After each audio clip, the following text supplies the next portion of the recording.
without a body, I was sensing things with what I would assume is my sixth sense. I was so fully aware in this dark place, more aware of anything I was on earth. It was more real than anything on earth. I was not aware of the car accident. I was just in awe, overwhelming awe of this place I was. I noticed first about it, even though it was dark, it had the vibe, I guess, of being pillowy, feathery, unbelievably safe and secure. It was like, there is no way any trouble could get here.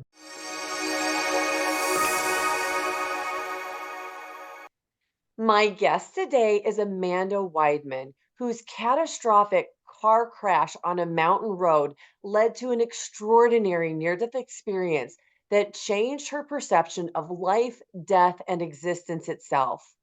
Her video has reached and captivated over 1 million viewers. But today, we are going to go below the surface and ask the deeper questions and uncover the profound truths behind her life changing journey. So, Amanda, welcome. Thank you so much for joining us today. Yeah, my pleasure. Excellent. So, why don't we start with a little bit about what your life was like before you had your near death experience? Sure.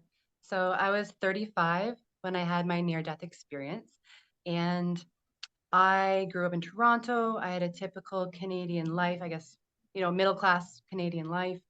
And I had been working as a paramedic for about 13 years, had a long term partner for also about 13 years. I lived in a little house in the mountains. My hobbies were hiking and gardening. Like it was pretty typical Canadian for someone who lives in British Columbia. Um, and I was not a particularly spiritual person. I believed that there's a higher power. I'd seen many people's lives really transformed by things like AA, and I just trusted that I pretty much didn't know, but something was out there. And yeah, I would describe myself as someone who is a bit of a perfectionist, sometimes a lot, a little bit controlling of my partner, overworking, big time people pleasing, um, and yeah, just bumbling through life. I love it. Okay, so why don't you share what happened in your near death experience, however you would like to share it? Sure. I was with my ex partner. We were coming home from a camping trip, and we were driving, he was driving on a mountain road where the mountain went up on one side, and then there's like a drop off on the other side. And we were driving highway speed. Um, and suddenly a car crossed the double center line, went out of control, and was headed towards us. And we didn't really have an escape route because it was a narrow road. So our car swerved onto the gravel shoulder. It completely lost control. We didn't collide with the guy, but we started spinning because of the gravel shoulder. And we ended up hitting another car. And then we collided and flipped upside down. And we landed on the guardrail, kind of teeter tottering over the edge of the mountain. And the wheels were up, the roof was crushed. And when I opened my eyes, eventually all I saw was upside down trees. So those were the events of the day. What happened for me was this. As soon as the car lost control, there was a very split second where I believed very strongly that we were going over the edge of the cliff and I was going to die. There was like, I would say like a 100% belief that was going to happen in 2 seconds. I had worked as a paramedic in that area for a long time, and I knew that very few people survive accidents there because they all go over the edge and like it's just a search and rescue for a body. That's the way the area is. So that probably contributed to my belief. So what I did instinctively, I don't know why, but I closed my eyes and I leaned back in my seat and I just kind of released control. I compare it to like taking off in an airplane where you're committed. So it's best to just peacefully go.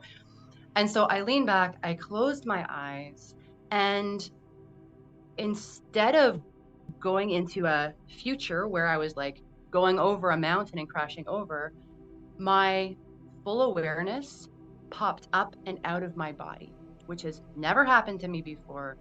I've never known that was possible, but now it's happening to me. So, what that actually felt like was suddenly not having the density and the heaviness of a human body. And I realized just how heavy we carry around bodies all the time. Then I lost hearing. It was as though someone put on some massive earmuffs. I couldn't hear anything.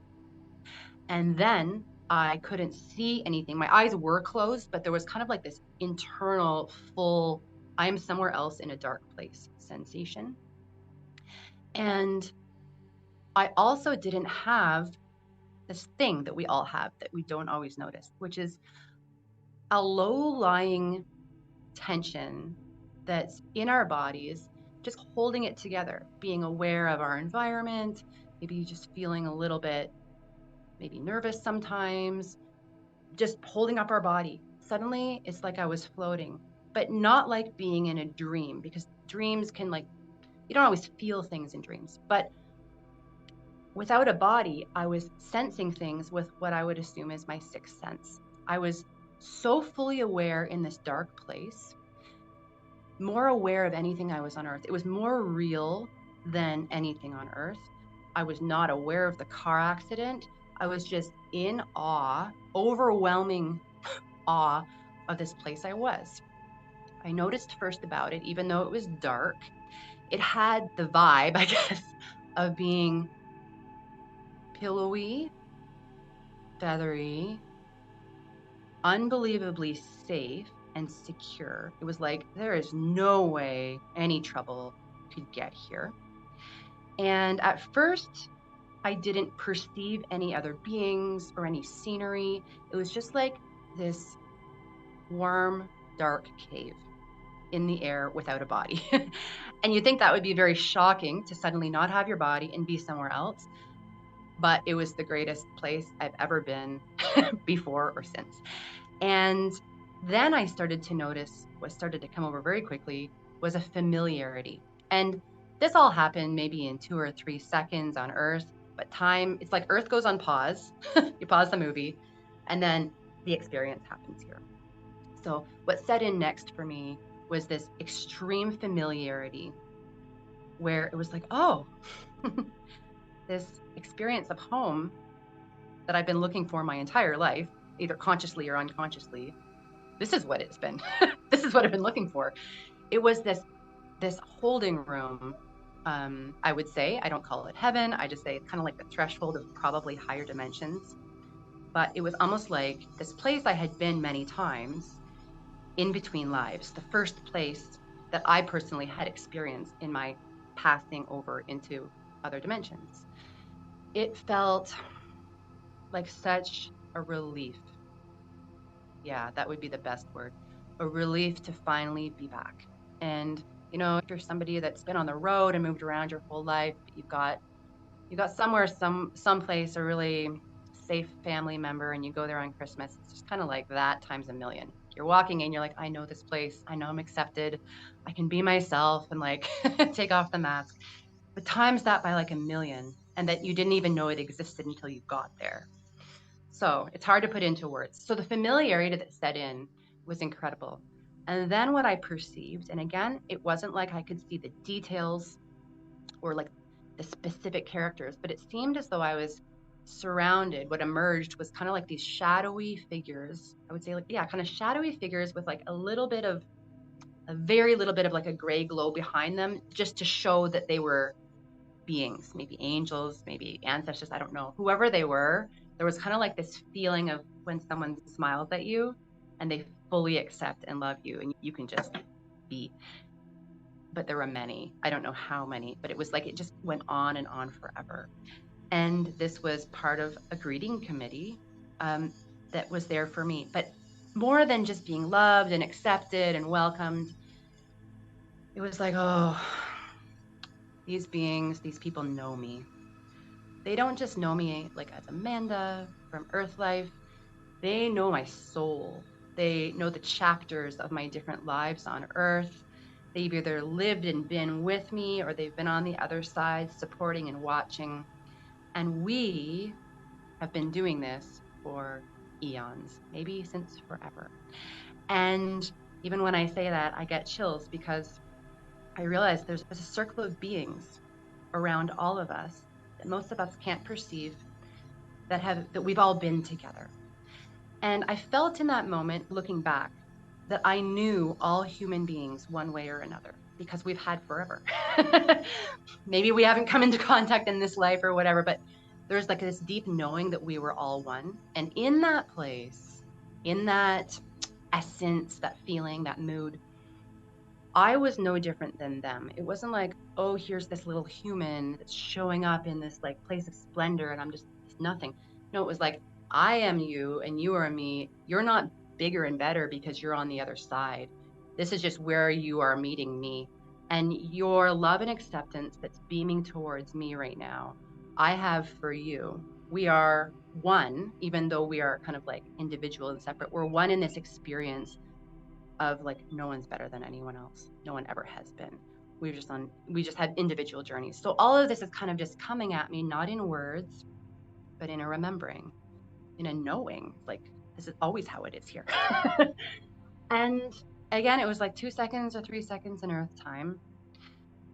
But there, who knows? I don't know how time is measured, but it was long enough basically to absorb that way of being, the bliss of being so separated from any trouble, any trauma, any disappointment. None of that kind of thing could ever get there. To take that in from them who were there and who were reminding me and sharing that with me, allow it to kind of like sink in. And then before I knew it, I opened my eyes and all I could see was upside down trees. And my hearing kind of came back as though someone was removing the earplugs. And I just heard metal crashing and like camping equipment banging against guardrails and flying off. And I was fully back.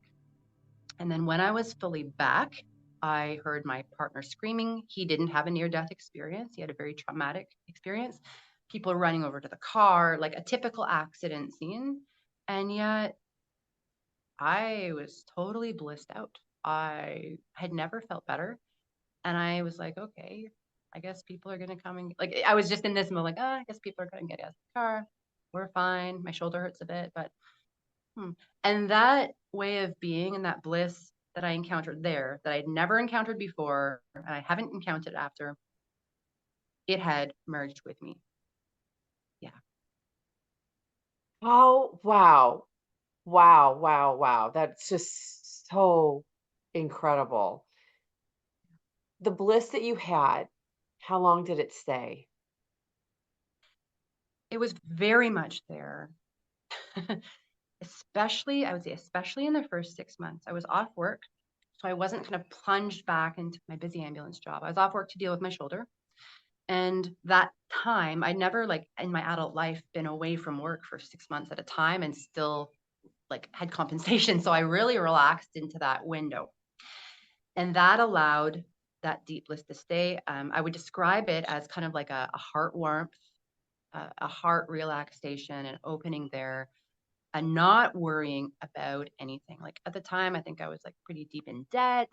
I didn't have the greatest relationship with my partner. He's going through like some kind of post-trauma thing. None of that mattered. I accepted it, but I was like, my 99% experience was this soul warmth. So that went on for about 6 months. And then I would say up to about 2 years after the car accident, I wasn't so blissed out. I started to make changes and start my new life. But even without that deep bliss, I had this momentum that had set in from the accident that gave me such a lack of courage that I'd never had, such a courage about making any decision that seemed right to my soul without worrying about the consequences, without thinking about what could go wrong. And so I started to make a lot of changes. And so, yeah, even though it wasn't like a deep bliss feeling, it was this deep trust in the universe that no matter what, I was going to be taken care of because I shouldn't have survived that thing. It should have gone over the edge. So if I was going to be protected then, any other smaller decision or choice I was going to be making, it's going to be like cakewalk. So my trust went like through the roof. So I started to live very different. And I would say, even though it wasn't like a feeling of ecstasy or a feeling of bliss for like the whole 2 years, it was the deepest security of still being in a human body and a whole new way of operating. So that's a long answer. I would say, yeah, up to 2 years. Okay, so you're having these blissful experiences. You had to have appeared different to the people who knew you before this accident, your partner, family members. How did people treat you after that? Did they say things to you like, wow, you're different? Okay, that's a great question. My partner, he was very much in his own experience. He had a history of trauma and other stuff in his life, and this just flared everything up. So he wasn't really noticing because I was just in general super calm and he was in his own experience. So at first, we didn't really interact about this spiritual stuff. And I also sensed he wasn't even going to want to hear any of this because he was in his own reality. Then I would say friends, family, people at work, I didn't share too much because I had the sense that if I did, there's no way they would ever understand this. Like my best words, even talking to you, I realize are going to fall short. And just kind of knowing the mentality of like a regular human being, I thought they're going to think I'm crazy and I don't want to jeopardize my relationships by suddenly appearing like a nut. So for the most part, I kept this to myself. And it also was so big that I didn't really know where it was going to take me or what was going to happen. So I thought, like looking back, I thought I'm going to kind of keep this to myself and see where this goes in my body, in my life, because this is something I've never had. My family, I was living in British Columbia. My family is mostly in Toronto. We had a trip to Costa Rica in there, I think, where I saw them. But I do remember when I saw them, because I think, like your family's your family and you relax a little. I did say a lot. I did say a lot more than probably I would have had I kind of realized how difficult to understand this stuff was. I was I was still quite blissed out, quite trusting the universe. And then you're talking to people that, you know, They're not. They're only know a not. physical reality, only know the values of, the financial world and things like that. And so I shared about my experiences. And I think it was just kind of met with confusion, um, not really being able to relate, believing something had happened, but maybe even worried I had like some kind of a head injury on some level. So there wasn't a lot of response when I would share. There was just a lot of listening and nodding and saying, well, that's mysterious to me. Yeah, it was just not really connecting and relating. All right, this is nothing related to anything you just said, but I have to ask you, do you know what those diffusers are for essential oils? Have you ever seen those? And it Yeah. emits like a steam out of them or a steam iron? Do you have anything on around you like that right now? Great question. I just before we met, I lit this incense that I found, and it's different than any other incense I've ever lit. I'm on my last two. And when I light it, it's somehow almost identical to the perfume of my deceased great grandmother, who was like my role model. And when I burn Oh. it, she's very close. So she's here too. Okay, well, the reason I was asking is when I asked you that question, I saw like a puff of smoke go across you, and I didn't know if that was spirit, if that was a Yeah, diffuser, that's or her. it probably was her. Okay, sorry, I had to ask that question. Oh my gosh, that freaked me out. All right, so you're in this blissed out state. And then you said you started your new life. So, what does that mean? Because I'm imagining there were profound changes that happened after an experience like this because you understand this is the dream, this isn't the real reality, that is. And since you knew you couldn't be harmed, now you kind of can throw caution to the wind in a sense and try things that maybe you never would have tried without that type of an experience. Absolutely. So the first thing that changed was, let's see. Yeah, so there was that kind of like 6 months of settling where life just went on. And then the volume started to turn up on the problems with my partner and I. So he's not really recovering from his concussion, his triggered trauma from his past. And, we had a very, yeah, 13 years together, a lot of really rocky times. And we had another rocky time that kind of sailed through about 8 months in. But this time, sometimes it involved physical violence. Um, and I would always, the old me would kind of be like, okay, well, he's got problems. Oh, well, whatever. And then a year would go by and there would be no violence. But this time, and he didn't really even harm me, punch the wall, and it was just a bad scene, but I was physically okay. But that time, I was different. I was, why am I living in a house, the safest place? Your home should be your safe place, with a bomb that could go off anytime in the form of a human being. Why have I been doing this for 13 years? And how can I get myself out of here as soon as possible? It was like a part of me had woken up to know, like, that's not okay. So that was the first thing that changed. We split up. Then about, yeah, I'd say about 6 months after that, I sold the house. I was finding that being in a 3-bedroom house by yourself and upkeeping it, it was an old house, it was starting to get overwhelming for me. I had become more highly sensitive since the accident. And so I was just like overwhelmed. No, it's got to go. So I sold the house. I downsized everything. I put a few things in storage, had a couple suitcases, but I sold and gave away absolutely everything. It wasn't the plan. It was like I would downsize one room and it would feel so fresh. And I was like, well, how about the next room? And then it just kept going. Everything started to create more space and freshness until I was literally down to like 2 suitcases and this tiny storage locker with like my skis and my favorite furniture and paintings. And I bought a camper van. So yeah, for the next 1 to 2 years, for most of the year, I was in my camper van with my 2 big dogs, and it was awesome. It was beautiful. I had it like painted like pink and turquoise on the inside, and it's like candles. Like it was, yeah, I had it set up like a little temple almost. And I lived in there for about 2 years, and I didn't know what I was going to do with my life. I ended up not going back to my job as a paramedic. Originally, after him and I broke up, I took a 3-month leave of absence for a stress leave, thinking I would go back.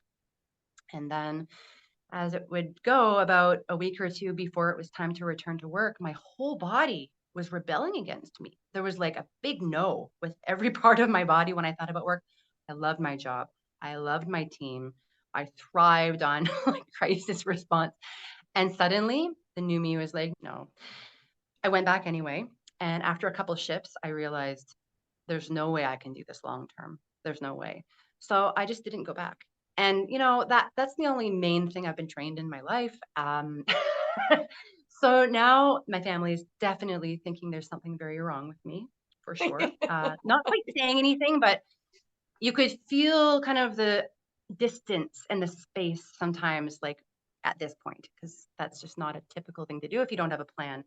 But I wasn't worried at all because I was like, if I listen to my intuition, I listen to what my body's rebelling against, how could I be led wrong? Like, who knows better than my body? That was my way of seeing things. And so when the pandemic started, I had I started to also get premonitions during this time. And my premonition when the pandemic started was, or the way I was seeing things was, there's way too much in the media. There's way too many signage. There's way too much stuff out there, about the social distancing, about all this kind of stuff. I don't believe that there would be such a thrust and an emphasis on this unless this is going to last a long time, right? Like if this is just like COVID's going to be a month or two, there's some news announcements, some rules. No, it was like the whole world was changing. So I was like, I can't live in my van with all the gyms closed and I can't take a shower anywhere now. Like, I think it's time, my body was saying it's time to kind of get out because I think the borders are going to lock down. And everyone said to me, Amanda, this is going to be over in a couple months. And I was just like, no, I don't think so. So I went to Mexico. I sold my van. I emptied out the rest of my storage locker and I moved to Mexico. And I got this Airbnb for 6 months. And sure enough, you know how it went. The borders did get locked and things went on so long. And then from there, I was starting to listen to my body more, not willingly, because it was like reacting and kind of guiding me away and towards things that were not usual. So the things that I would used to do, it was rebelling against. And then the things that seemed kind of whimsical and magical and flighty, it was like pulling me like full body yes. And so I'm living in Mexico, a whole new country, and then I'm not who I used to be, and I'm being guided towards places and people and things that are new for me. So that's scary. So that kind of started a long-term travel life, I would say slow travel lifestyle. And so, yeah, I was in Mexico for 6 months. I was in Bali a couple of times, Zanzibar, India, mainland Tanzania. So since then, yeah, I've been living kind of like a semi-nomadic lifestyle, I would say. So those are some of the things that changed. That's a massive change. All right, I want to go back to your near-death experience when you encountered the beings.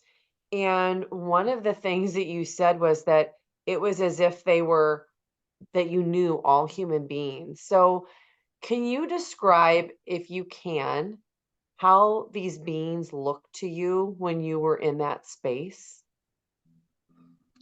Okay, so there were definitely humans or human-like. There was nothing kind of like Hollywood alien going on. There was nothing that was like weird. I had the sense that I was with another person. That would be like the feeling and the sense. The outline was human-like. Like I said, it was kind of like dark and shadowy, but there was some kind of like an outline that was like a little bit of gray so that you could see the shape. I never saw clear, definite features. I never saw wings, like angel wings. I never saw anything that would allow me to say, that's Jesus. That's my guardian angel. Nothing like that. It was just um, literally beings that it was more important what they were emanating than what it looked like. I feel like when you ask this question, I'm thinking if I was able to see more definite features, that might have distracted me from what they were emanating. So maybe that's why I didn't see the features. But that's what they looked like. So, what were they emanating? Can you describe that? I know that there's just really not good human words, but in the best way you can. What did they emanate Yeah, it and was what do you like mean? I've been waiting to see you for so long. It's been so long and it's so nice to see you again. From Like them there's to nothing, you or from you to yeah. them? And from it was from them to me. And then when that woke up some of my remembering, it was me to them. So that would be like my brother just came to visit me in Bali from Canada. I haven't seen him in 2 years. And when you see that person, you're just like everything in you just goes on fire of like, I know this person, they are familiar. And it was welcome, but it was like just a reunion. I would say it was a lot of reunion. Yeah. And as well as full acceptance. Like there was no, in human life, no matter who you know and who you love, there's always that level of like, you don't really know what's going on with the person 100%. There could be a little judgment. There could be a little something. There's no a little anything. It was just like full masks off, 100%, just full connection. So, you said that they woke up some of your memory. What did you remember? Okay. So again, like it wasn't like, oh, that's my grandma from Ireland. It wasn't like that. It was this memory where before the accident, I would have like a typical way of seeing the world where I only know life from when I was born in Toronto and up until now. That's all I know. But what it was metaphorically, the curtains were pulled back, and I remembered that I have had many lives. and and the feeling and the different beings there, I think represented or were present with me in some of these different lives. There was these feelings like and it's not like a feeling in the body. I guess I would say like a knowing of like, oh, I sense I lived in ancient Egypt. It's not just I sense that, I kind of remember it because one of the beings there, for example, they were there too. So that would spark in me. So it was almost like I was in my mind's eye seeing like this long haul of history where there's so much more than my 35 years on earth. There's like unlimited or many lifetimes and years on earth that goes back so far. And all of those lifetimes and experiences and connections with these different beings in one way or another has combined to shape the version of me that is here now. So I am not based on just my genetics and just my upbringing. I am based on all of this other stuff, which in the years later would lead me to understand so many quirks, idiosyncrasies, preferences that would pop up. Because I'm like, oh, I'm getting shivers again. That's probably related to that life. That's so even though I couldn't remember the details of the life with each individual, it was just like, oh, I'm connected to all of you. I remember you all in one way or another. And without each other, whatever happened between us or in those lives, without that, this, like this Amanda version, couldn't have all constellated to be.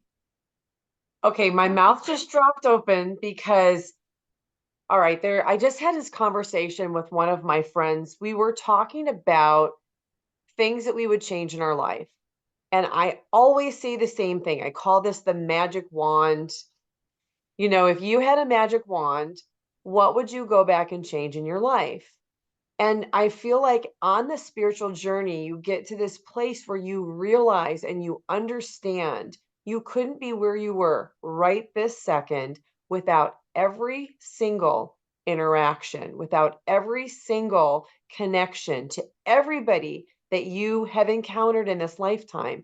And if you changed one of those, you would not be where you were right now in the form that you are. And if you like who you are, your answer has to be, I wouldn't change anything because then you wouldn't become that.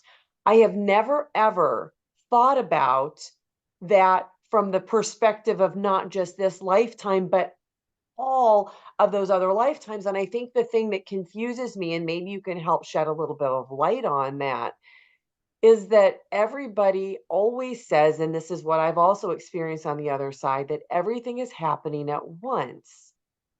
So if everything is happening at once, we're potentially, I'm going to use the air quotes and be like lower versions of ourselves. And then we're higher versions of ourselves. So, how does that all fit in? What do you understand? What can you share with us from that perspective? Totally. I love this too. Okay, so the first thing that comes to mind is like, okay, in my car accident, it lasted 2 or 3 seconds, but then it's like life went on pause, and then this whole experience happened here. So that would be, which was very real, and it had to happen in its own timeline up there, or else I wouldn't have been able to. It would have been just like there was too much to remember, learn, experience, or I wouldn't be able to tell you all these like things that happened. So obviously, the time is going on here, and then the only metaphor that has made kind of sense to me is having like, okay, I've got a book. It's like if you look at it like this, it's just a book. But then if you go like page by page, you can kind of like go into the chapter, you can go into the story. There's so much there. But you could also like flip through it in 1 second. So it's all there. The entirety of human experience, past lives, and all that kind of thing is there. And it's, some people would say it's the blink of an eye, or it's like it's just like a flash. But if you slow down that flash with some kind of technology or something like that to be so slow, there would be like, and then you expand that times a million. There's kind of like all of these lives. So yes, it's all happening really fast, but we are slow down so that we can actually go moment by moment and get something out of that flash.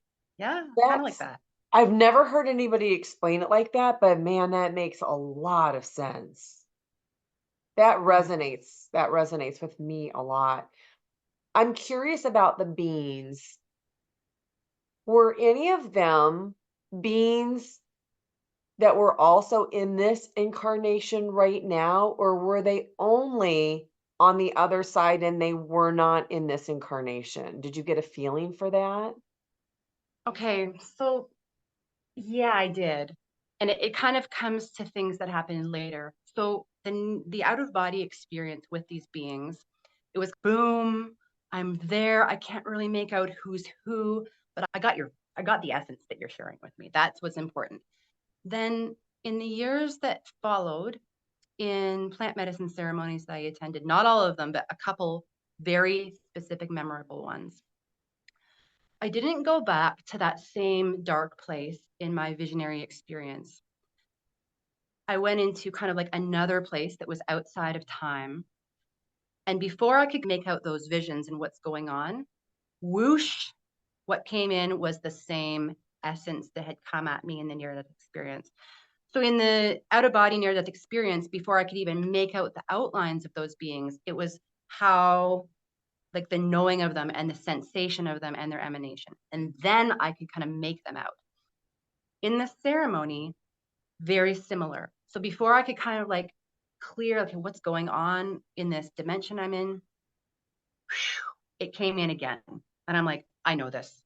I didn't think I'd get to do this again in my human life, but I know this. And then because I was less shocked in the ceremony, you're a little more in your body, I started to kind of make them out. And I'm like, these are the same, these are some of the same people or beings or whatever.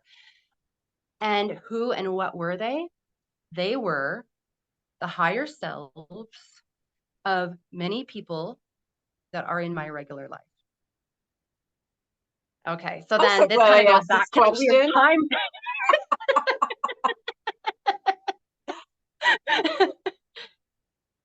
Wow. Right. No, that makes a lot of sense because the only thing I've experienced on the other side is my higher self. And my higher self is markedly different than this self, like not even a comparison. And I was actually shown that only like the pinky fingernail was the portion of the higher self that was in this incarnation. So it makes sense to me that you're saying this. So have you started to have these deja vu moments as you've been back from your near death experience with people that you've encountered?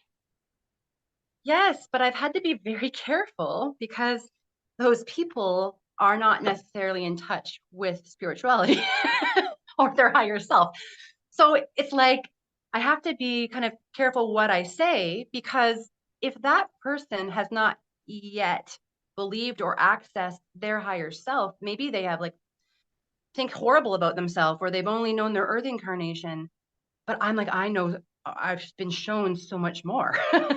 And even if I had said, this is what I saw, this is what I experienced, without any kind of spiritual reference, like that might just sound kind of crazy. Um, but in those kind of 2 years of bliss time, I mean, my goodness, I was walking down the street and I couldn't quite always see, like my seeing ability isn't super strong, but I could sense the higher self around everybody. And like we're talking people that aren't even necessarily good people. So that did lead to being a little bit naive and being a little bit too trusting with people because I was so much more in touch with their higher self than even their human self and getting people way too much credit. So it's taken a lot of integration to be able to know when I can say what I recognize because people can't Sure. even receive that right necessarily.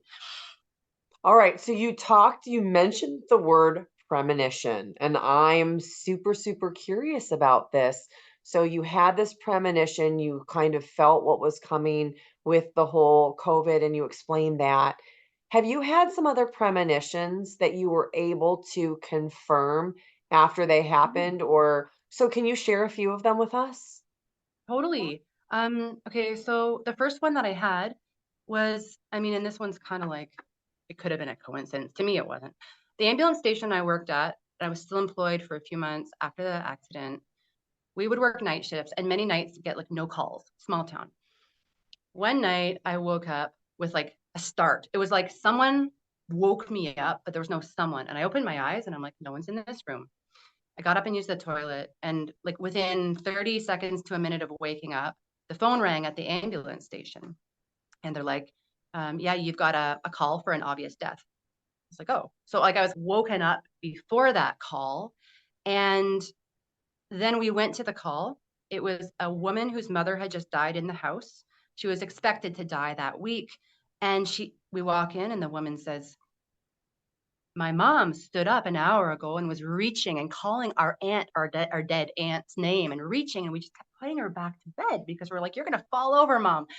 We put her back to bed twice. This kept happening. And then we checked on her and she's not breathing. So we called you guys because she's dead. And so this started to happen all the time at work where it would be like quiet all day. And then I'd get a rush of adrenaline and energy, like something's about to happen. The phone would ring and it would always be like a call that was like very either a death or like something big. So I was like, I don't know what this is, but it's happening, but I don't really care. But then it started to get a lot more specific. My cousin, he's deceased now. He had an overdose. But like 6 weeks before he died, I had a dream where I hadn't talked to him in 20 years. Like this is not someone who's really in my life. I had a dream where I saw him on life support in a hospital and he was like in and out of consciousness and I couldn't connect with him. I didn't tell anyone. And my dad called me like 6 weeks later and said, like Jesse just got out of jail. And he overdosed and they took him to the hospital and they worked on him, but there's nothing they could do. So I was like, oh, okay. Then around that time, I was out for a jog. I was living in Zanzibar and it was like a quiet country road. And I was listening to my music, but in my mind's eye, I saw a man on a bicycle coming and I saw his hand kind of reaching towards my butt to grab my butt. And I was like, oh, and I turned around to see if someone was there. And I turned with a jerk and my hand intercepted a man on a bicycle who was about to grab my butt. And it moved his bike back. He almost fell and he started swearing at me. So I was like, okay, there's like a protection. There's something preparing me to deal with things that are about to happen. And then I was in India. I flew into Delhi in the city. I'm in a hotel and I have this dream that I'm walking in a jungle on a concrete road and there are monkeys around me. And then I climbed on this black bull, a big cow. And then I woke up and I'm like, that was really real. Anyway, I had never been out of Delhi, never been out of the city in India, got on a plane, flew to Rishikesh, and the taxi took me from the airport to Rishikesh town, 30 minutes. We're driving through a jungle road and I look out the window, there's monkeys everywhere. And then the car stops because there's this huge black cow with horns slowly crossing the street and then stopped. He stopped in the middle of the street and the car couldn't get by. And I'm like, okay. So these kind of things happen all the time where they don't always make sense. There's not always like something to do or respond or tell a message to someone. It's just become reality.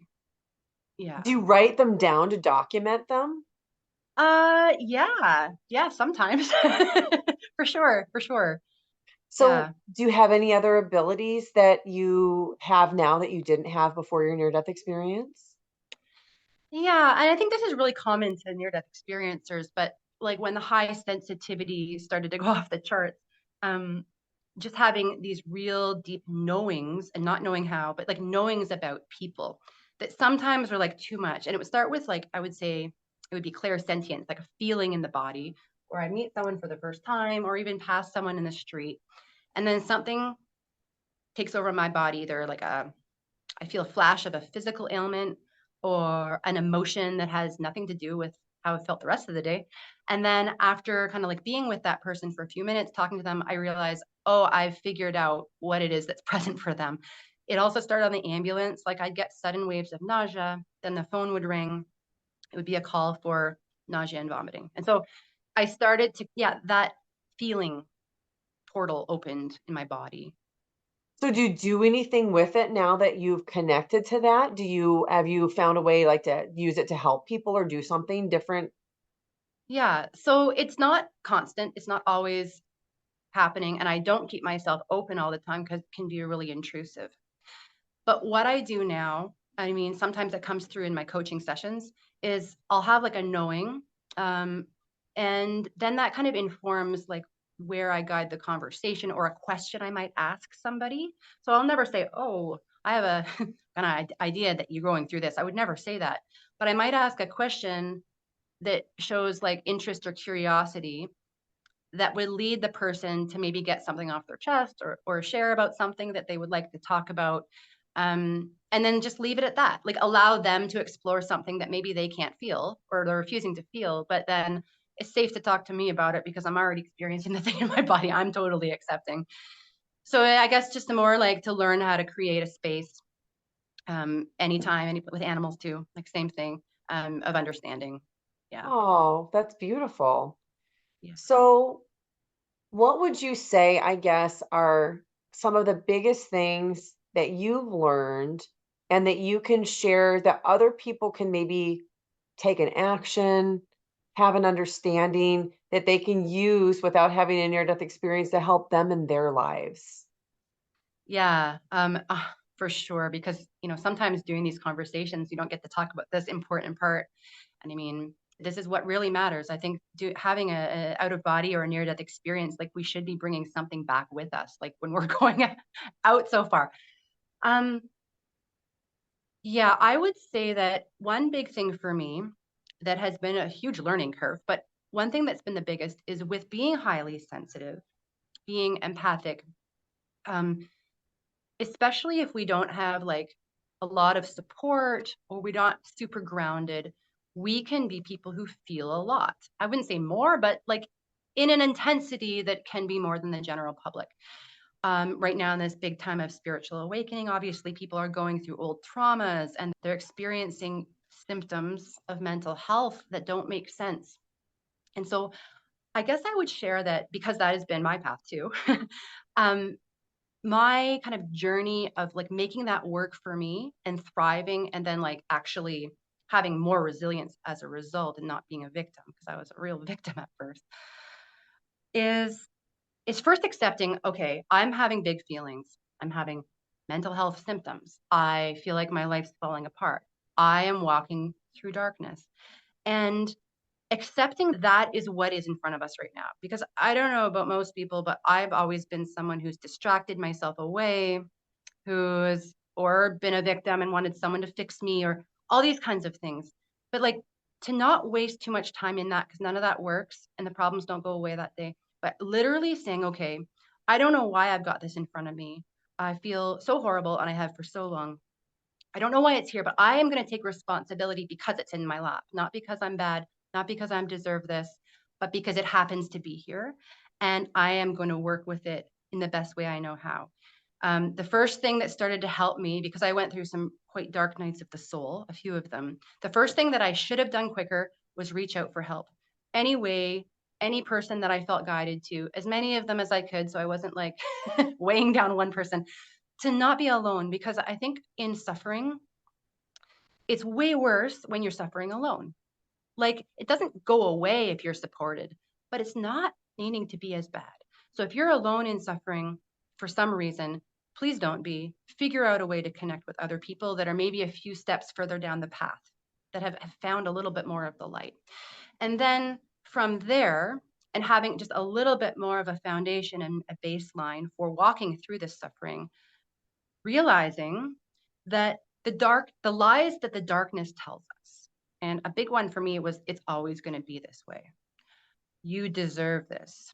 You are to blame, and you're now um, suffering because of it. When there's the lies that the darkness tell us are like all wound up with our inner critic, and that can make the suffering go on way longer and make us feel very disconnected from our spirit and far from God until we're in a dark night of the soul that's going on longer than maybe is necessary. So be aware of the darkness, the lies that the darkness tells. And then the third and maybe most powerful piece for me has been um, never running, or if you do run, come back quickly to whatever you're feeling, whatever you're suffering, because the suffering can be so great and it can feel like nobody understands it because no one talks about it. But I love to talk about the fact that there is deep pain going on for so many people. Everyone's like by themselves in it. So choosing to feel whatever comes, you get like a wave of terror and panic and existential angst. And like instead of running away from it and like distracting into some addiction, being like, okay, I can be here for the inner child that probably it's her stuff that's coming up. I can be here just not 9 out of 10. How could I be here 10 out of 10? How could I imagine I do this? How deep can I go into my cells to like any traces of where this started long ago? How can I lean into that and breathe light into those cells? Because there's some kind of disconnection there. And just when the suffering comes, because the suffering is always going to come in and out, being with it as deeply as you possibly can, or if you can't be with it a little bit, step out, come back in the ring, because it is temporary. The lies that the dark tell us is it's never going to go away. And so you can do it. And when I stopped only using coping mechanisms, like it's good to do the breathing, it's so good to do like the shaking, all the things, but deeper than that, I had to like merge with it. I had to dance with it. I had to have the courage to like just say, come over me, because I am light. I know who I am. I had this out of body experience. I can only absorb you and alchemize you. You're welcome here. My heart is all that's real. Bring it on. And so those are some of my darkest days. They probably come back in the future, but now I know that I can do that and that anyone can do that.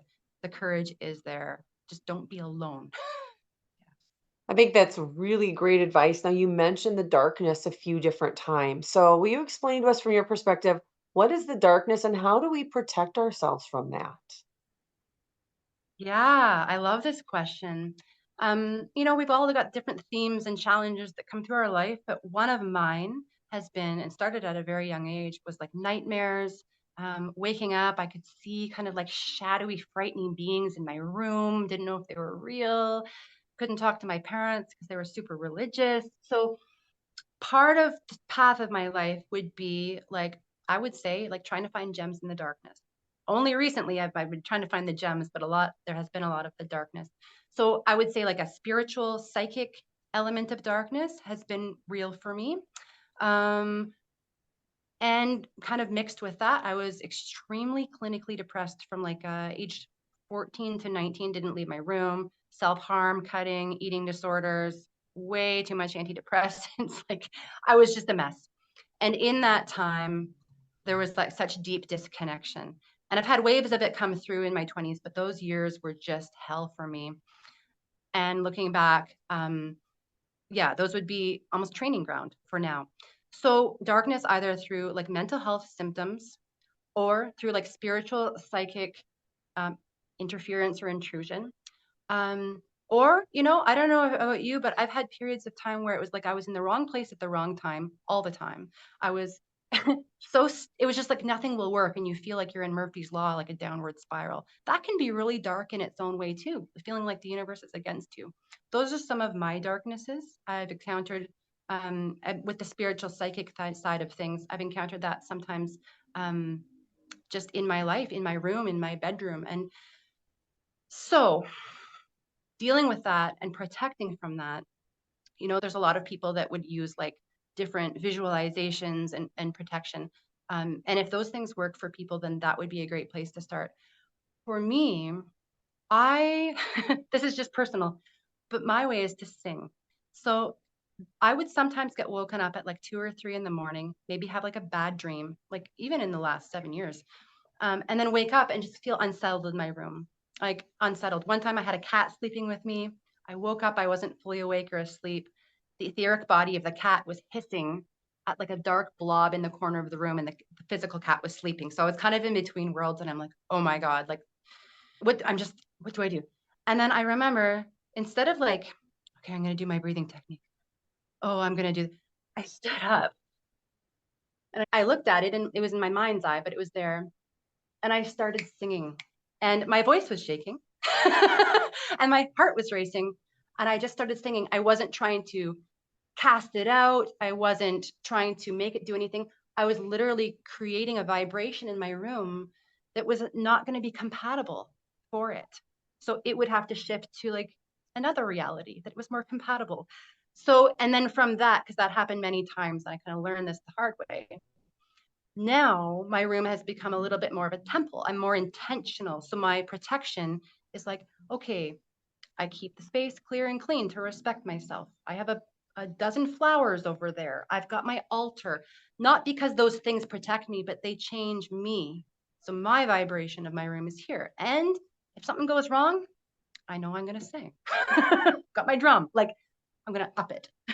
I've never heard anybody say that, but that's one of the things I really love about doing these interviews because everybody has a different perspective. Everybody has something that works for them. It's like when I was a pharmaceutical sales rep, they would have different medications for the same thing. And it's because everybody metabolizes medications differently. So what works for one person doesn't always work for the other. And you just gave us something that's singing, that's joyful. I'm sure that there are a lot of people listening who are like, oh my gosh, of course. And because it's, to your point, not that it casts something out, but it raises the vibration. I love that. Yeah. I have a little song actually that was from my spiritual teacher because we were doing a practice and she said, if you feel off, if something feels off, because we're doing a lot of energetic work, um, this is a protection song. I'll just sing you the little one just in case it works for someone and they want to catch it. It's super, it goes, Yes, please do. I want to make sure I got it right. It's been a few months. Arcana Protector. Supe Arcana. Arcana Protector. Supe Arcana. Arcana Chikura Nampa Supe Ronin Sito. Arcana Chikura Nampa Sinchiamanito. And that's basically, I think it's like Shipibo language or partly Spanish. Oh, I It's knew calling you got in. you got that from a medicine ceremony. I knew it. But anyone can sing that because the vibration and the words are available to us all. So, All right, since you brought up the medicine, this is my own personal curiosity. You've had a yeah. near-death experience and you've had, I'm going to guess it's probably ayahuasca or something like that, right? So DMT.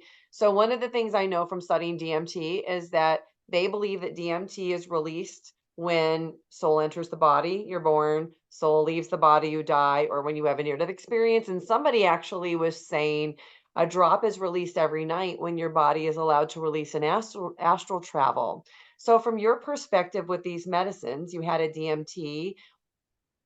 How similar was that to a near death experience, to your near death experience? Yeah. I love talking about this topic. But the near death Me too. experience, I would say the main difference, first of all, good. The near death experience was so sudden and unexpected. So, the cool thing about that, which is also why I think sometimes they're so profound for people, is that we're so not in control. Like the brain, like at least in my car accident, like there was nothing I could do. The ego has to step back and the spirit takes over the experience. Probably DMT was released. I don't know. But the cool, yeah, so that's the kind of like the cool thing of why I think near death experiences can be so, and also they can be so directly clear because the mind and the ego isn't also telling stories or frightened. For me, it was ayahuasca. A little bit with psilocybin mushroom, but ayahuasca has been a lot more powerful for me personally. And the biggest challenge with it, because I've had definitely some very awesome connections and teachings that kind of help integrate the near death experience, the challenge can be the mind. And so for me, when I would drink the medicine and the ceremony would start, there was always like a window of time where I could feel it coming on, but then my body was fighting and resisting because it's like, okay, you're not going to be in control of this. And so that's why I think sometimes people have bad experiences or they don't, they're like, I didn't get anything from that because it takes, and I don't fully have this, it takes a lot of skill to be able to let go consciously, where in the near death experience, like you have to, like you're forced to. So in the times that I was more able to let go and I was more able to go into the experience without kicking and fighting were usually the times that I drank more a higher dose because it really, those higher doses will cut the ego off and put that on pause so that you can have the experience that you need. So in the near death experience, seeing kind of the shadow figures with like the gray glow.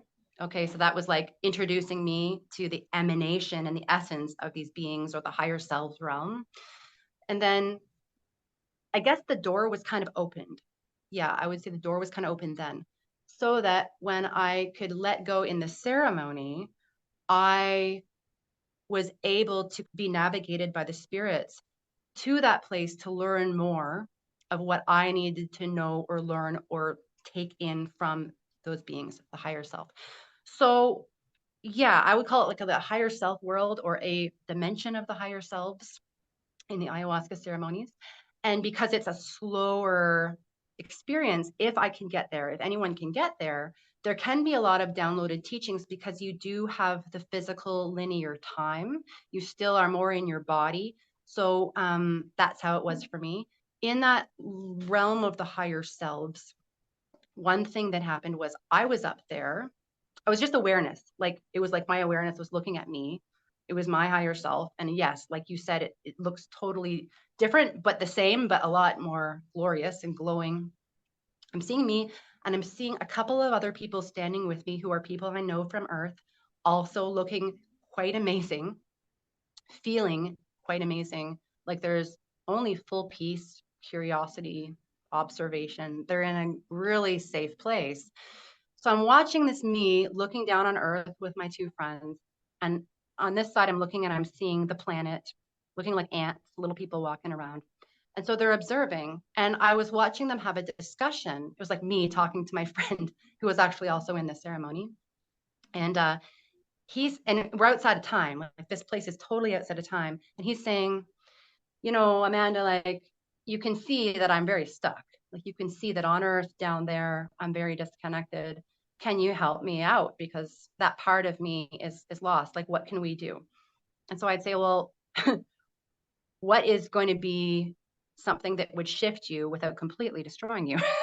And so we were discussing like, should we send the intention for an illness? Should we send the intention for a breakup? Should we? So we were like not interfering with Earth, but we were kind of like in connection with what would be needed most to still follow universal law and destiny. So there was like the higher self kind of orchestrating things, but mostly hands off until it was agreed on by everyone up there that we would do a bit of an alt. It could be something small like, hey, can your human version invite me out for dinner? I really need someone to talk to. And then the human version would kind of get the ping from the higher self, not realize it, but get a ping. Oh, I'm going to call Greg and we're going to go out for dinner. And suddenly Greg spills his guts out on Earth. And the higher selves are just watching, like, okay, that's going well. Version will hands off again. So it's kind of like watching these dynamics, if that makes sense. That's one of them. Yeah. So was it very similar then to you felt to your near death experience?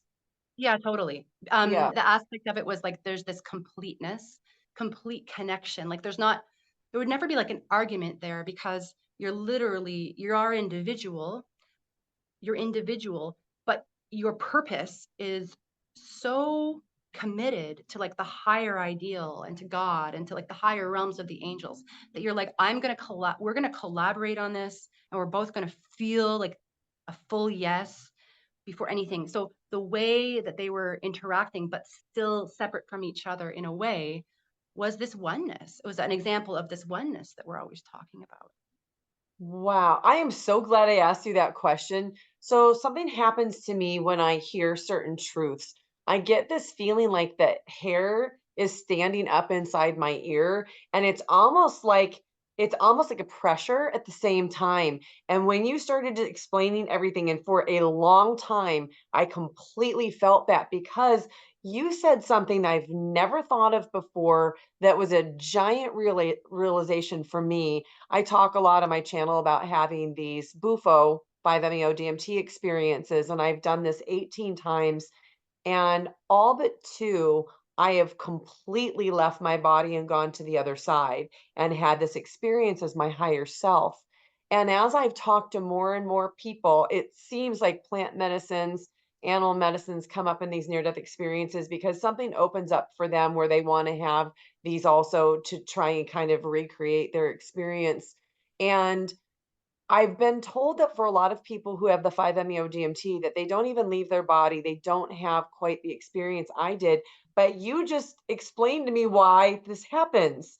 And Yeah, it's the letting go. I don't know what it is about me in those experiences, but I know now because I got that feeling, that cognizance feeling, it's because I'm able to completely let go. totally. Thank you. Exactly. Thank you. Like, big thank you. Wow. All Yeah. right. I love it. Thank you. This is amazing. I love this. This is my favorite part. Okay. One last question for you. You mentioned the Great Awakening. talked about this on my channel because this is all about empowerment. What is the Great Awakening? And from your perspective, what's coming? What do we need to do? What do we need to know? Okay. Yeah, I think we all probably have like our what we are sensing. And there's probably so much cohesion from my perspective and from what I've been sensing is that we, oh, hold on one sec. My light just went out. Can you still see me? This must be something we need Barely. to talk You're like about. you went in a shadow. Okay. Yeah. Okay. So what I'm Whatever sensing, your energy was, it took your light out. and Seriously. it's plugged in. Lori, it's plugged into the wall. Like, I don't know how it went out. I don't think it's got a timer I from the do dollar because store. this is like seriously, you put some energy and a great awakening and the light went like that. Yes. Okay. So like Oh my everybody God. pay attention. This is big. If you're still here watching, You're you still just here. are in I'm for so a glad treat you're right here. now. Yeah. Okay. So at first, I don't know about you, but like when I started to hear about this great awakening and watch the videos and start to relate to some of this content, I thought it was going to be very spiritual for everybody because that's how it showed up for me personally. I thought, well, everyone's going to start having dreams and visions and connect with their higher self. And that's exactly where we're all going in the future. And then, through kind of meditations and spirit guides, and then things I was starting to notice, patterns that I was seeing around me and people, is that's not exactly what we can expect, but it's going to be perfect because of that. So there's a lot of people, maybe like people who came before me, who started with this, who are like very connected to their spirit guides, have a lot of like the clairs, and they have had those profound experiences because they need to have a real spectrum. Because for everybody who's coming after might have had um, maybe just less maturity in that part of their life, but the awakening is coming for them too. So this kind of first wave, I mean, I've heard people call it the first wave of Dolores Cannon, the first wave of volunteers or whatever. And the second wave is more spiritual in nature, like more near-death experiences, more like breakthrough in plant medicine, connection with spirit guides, clairs, like all this kind of stuff. And that is part of their dharma. Like that's part of their life path, probably what they committed to do. Yeah, I'm going to come in and I'm going to like crash through with a bang. It's going to be hard, but I've got this. Probably done something like this in other lives. But then as far as like other people, their great awakening, it's going to have the same themes as ours, but it's going to show up differently. People don't need to expect to have a near death experience to wake up or to have plant medicine or to have a face to face with their spirit guide. It's going to show up for them in an extremely profound, life changing way, but it's going to be much more aligned with their purpose in life and their dharma. One example was somebody I talked to yesterday who I've known him my whole life, not a good person, but not a spiritual person in any way, probably thinks I'm a little crazy.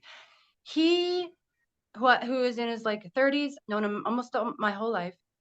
He meets me for a coffee and the conversation was suddenly very different. It wasn't spiritual. He starts telling me about how he just suddenly and out of the blue wanted to go and start meeting a psychologist, wanted to start facing some of the things that had happened to him, wanted to do all these spiritual kind of things without all like the woo. And his energy was different.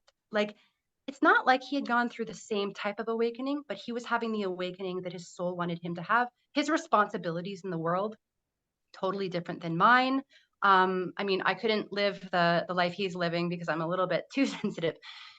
So the soul knows how sensitive a person needs to get, but still get to where they're going. So I guess, yeah, my first thing would be to like not expect that your whole family's going to have the same awakening as you, but it's going to come for them in these very deep and profound ways where they're asking the right questions that you thought they would never ask. They're changing things about their life that might not look like, oh, I'm selling everything to travel the world, but I'm changing my will. I'm changing my job. I am I'm suddenly going to have boundaries with a person I haven't had boundaries with in 30 years. And this is going to be like their breadcrumb trail. And they're going to follow what's best for them because, in general, with the Great Awakening, it involves a heightened sensitivity because we're going to start all feeling more, understanding more, and sensing more about the others around. not every single human being on the planet is going to be part of that in this life. You know, there are people who are not, who are really very resistant, and the soul's not going to force anyone. But anyone who's on the awakening path, who the soul is like, yes, it's going to happen. It just might not look like, yeah, we expect. That's Wow. one thought anyway. I love it. I love it. I feel like I learned a few things here today. So if people want to connect with you, tell us how they can find you. Sure, I've got a YouTube channel. Maybe you can put it in the comments or something. Absolutely. That's kind of what I love. I love just sharing. I usually share about something that is happening and that's working for me. So why not share with everyone else? And then I do coaching. It's called lionspiritcoaching.com. Most of the people that come for coaching are going through these kinds of things, and it's really just about walking home together. And I like to think of it as like I've got the people who are a few steps ahead of me who are walking with me. And so it makes sense that there would be a few people that are waking up a bit later than me, and we're all kind of just like holding hands and moving along. So yeah, I do coaching, and it's mostly people going through spiritual awakenings. Okay. Well, excellent. Amanda, you are beautiful inside and out. Oh my gosh. I could probably talk to you for many more hours, and I probably will have a conversation with you after this interview ends. But I have so thoroughly enjoyed our time.